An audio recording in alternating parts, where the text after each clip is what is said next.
Meanwhile, it's opening day of baseball at the brand new Centricity Park at Finker Field. Hermantown's brand new baseball stadium hosting the Hawks, and they're actually hosting the Hunters this afternoon. A brand new baseball stadium with new turf, stands, and concessions for Hawks fans. Pitcher River Freeman takes off his hockey skates and takes the mound today for Hermantown.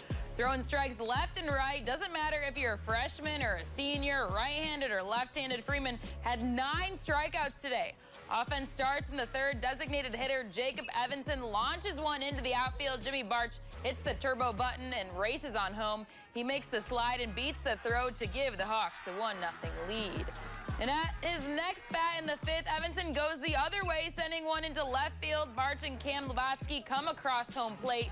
3 RBIs for Evanson stretches out the Hermantown lead. Pitcher River Freeman throws a complete game and only allows 1 single hit as the Hawks shut out the Hunters 4-0 in their home opener. The day's